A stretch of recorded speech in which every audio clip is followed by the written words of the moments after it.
ముందుగా అందరికీ నమస్కారం అండి. నా పేరు ముత్యాల కిరణ్ కుమార్. ఈ వీడియో మీకు నచ్చితే లైక్ చేయండి, షేర్ చేయండి, సబ్స్క్రైబ్ చేయండి. సో, 'కూలీ' మూవీ ఇప్పుడే చూసి రావడం జరిగిందనమాట.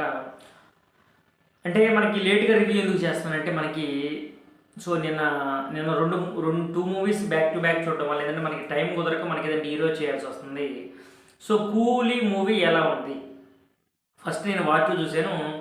సో 'వార్ 2' చూసిన తర్వాత 'కూలీ' చూసాననమాట. 'వార్ 2' చూసిన ఇంప్రెషన్ మనకి 'కూలీలో' కలగలేదు నాకు. సో ఎందుకంటే బేసికల్‌గా చెప్పాలంటే మనకేదంటే 'కూలీ' అనేది ఏందంటే మనకి సో తమిళ్‌లోనే మనకి రూ. 190 టికెట్ నడుస్తుంటే ఇక్కడ మనకేదంటే 255, రూ. 300 కూడా టికెట్ నడుస్తుందనమాట. మరి అదేం డిఫరెన్సో నాకైతే అర్థం కాదు. కాకపోతే ఏంటంటే మనకేదంటే రజనీకాంత్ సినిమా కాబట్టి మనకి తెలుగు ఆడియన్స్ కూడా ఆదరిస్తారు కాబట్టి మనకి అంత మూవీ టికెట్స్ ఉన్నాయేమో. సో ఓవరాల్‌గా సినిమా విషయానికొస్తే మనకేందంటే సో 'కూలీకి' నాకు తెలిసి నేమ్ అనేది యాప్ట్ అవ్వలేదు అనిపిస్తుంది. ఆ సినిమా చూసిన తర్వాత అనిపిస్తుంది. సినిమా ముందంటే 'కూలీ' అంటే బీభత్సమైన ఎక్స్‌పెక్టేషన్ ఉన్నాయి. సో సినిమా చూసిన తర్వాత ఏమైందంటే మనకి సో 'కూలీ' బదులు సో ఫ్లాష్ బ్యాక్ అనే పెట్టుకున్నట్టయితే భలే ఉండదనమాట టైటిల్. ఎందుకంటే మనకి ఈ సినిమాలో ఫ్లాష్ బ్యాక్‌లతో చంపేస్తారు. సో మనకేందంటే ఫ్లాష్ బ్యాక్ అంటే కళ. సో మనకి ఒకప్పుడు మనకి పాత సినిమాల్లో కళ అంటాం కదా! అట్లానే ఇప్పుడు ఫ్లాష్ బ్యాక్ అనమాట. సో మనకేందంటే సో రజనీకాంత్ గారు ఒక ఫ్లాష్ బ్యాక్ ఉండుద్ది. మనకి దీంట్లో మనకి మెయిన్ అసెట్ ఏంటంటే మనకి కింగ్ నాగార్జున గారు. సో కింగ్ నాగార్జున చాలా యాక్షన్ బాగా చేస్తారనమాట. సో మనకి ఫస్ట్ తారాగణం గురించి చెప్తాను. నాగార్జున గారికి ఒక ఫ్లాష్ బ్యాక్ ఉండుద్ది. సో మనకి ఉపేంద్ర గారికి ఒక ఫ్లాష్ బ్యాక్ ఉండుద్ది. ప్లస్ మనకేందంటే ఇందులో యాక్షన్ ఫ్లాష్ బ్యాక్‌లు ఏంటంటే ఎవరికంటే మనకి ఒక శృతి హాసన్‌కి కొంచెం అదేంటంటే లైవ్ క్యారెక్టర్ అనమాట. అప్పుడు ఆ సీన్‌లో జరిగే లైవ్ క్యారెక్టర్ కూడా మనకి ఫ్లాష్ బ్యాక్ ఉండదు. సో మనకి ఓవరాల్‌గా మనకేందంటే సినిమా గురించి చెప్పాలంటే సినిమా అయితే చూడొచ్చు. అంటే మనకి ఒక్కసారి చూడొచ్చు. అంటే మనకి ఎక్కువ చూడలేం గానీ, ఎక్స్‌పెక్ట్ చేయలేం గానీ, ఒక్కసారి అయితే చూడొచ్చు. ఎందుకంటే రజనీకాంత్ కోసం ప్లస్ తారాగణం పెద్ద తారాగణం కదా! సో మనకేందంటే తమిళ్ నుంచి రజనీకాంత్ మన ఇదొచ్చేసి మనకి కర్ణాటక నుంచి వచ్చేసి మనకి ఉపేంద్ర గారు, ప్లస్ హిందీ నుంచి వచ్చేసి మనకి ఏంటంటే అమీర్ ఖాన్ గారు, ప్లస్ మనకి ఏదైనా ఇంకా శృతి హాసన్ ఏంటంటే ఆల్ ఓవర్ చేస్తారు కాబట్టి సో ఇంకా తెలుగు సైడ్ నుంచి వచ్చేసి మనకి కింగ్ నాగార్జున గారు. సో ఇంత పెద్ద తారాగా ఉంది కాబట్టి మనకి ఈజీగా అమౌంట్ వచ్చేస్తుంది. మనకి 1000 కోట్లు ప్రాజెక్ట్ అని నా ఫీలింగ్ అనమాట. కానీ 1000 కోట్లు రాదు. ఎందుకంటే మనకి 1000 కోట్లు వచ్చేంత కథ దాంట్లో లేదు. ఆ కథ గాని ఉన్నట్టే ఎప్పుడైనా సరే అంటే మనకి ఇప్పుడు 'కాంతార' ఉంది.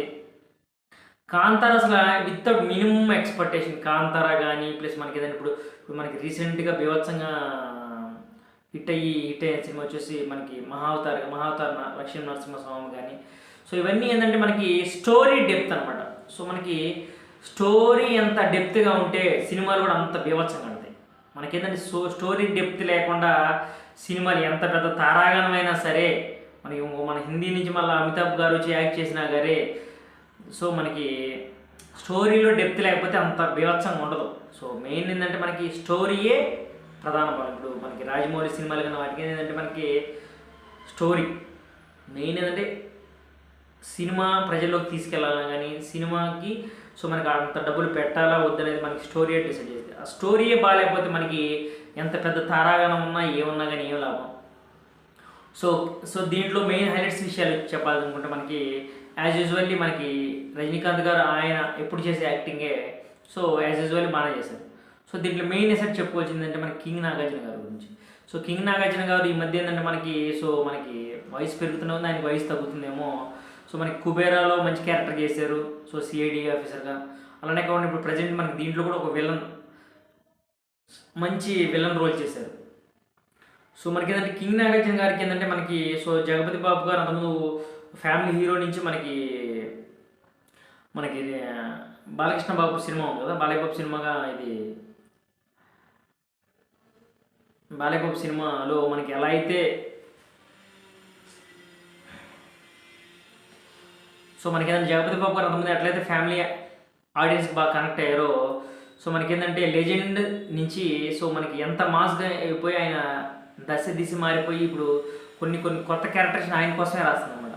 అలానే మనకి కింగ్ నాగార్జున గారు కూడా ఏంటంటే మనకి ఒక టైప్ ఆఫ్ సినిమాలు కాకుండా ఇంకా హీరో అనే పాత్రలు కాకుండా మనకి ఇలాంటి క్యారెక్టర్లు కూడా చేస్తే ఏంటంటే మనకి సో చాలా బాగుంటుంది అనేది నా ఫీలింగ్ అనమాట.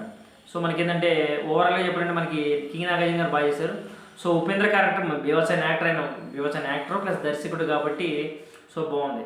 కాకపోతే ఏంటంటే మనకి ఇది ఎల్సీయూలో భాగం కాదు. సో ఎల్సీలో ఎట్లా అంటే మనకి రోలెక్స్ కానీ ఖైదీ కానీ ఎట్లా భాగమో ఇది ఎల్సీలో భాగం కాదు. కానీ ఏంటంటే మనకి లోకేష్ కనగరాజు బాగా డిసప్పాయింట్ చేశారు అన్న ఫీలింగ్ అయితే కలుగుతుంది అనమాట. లోకేష్ కనగరాజు మూవీస్ అంటే ఎలా ఉంటాయి, ఖైదీ కానీ అసలు మనకి విక్రమ్ కానీ ఎలా ఉంటాయి సినిమాలు, ఒక రేంజ్లో ఉంటాయి.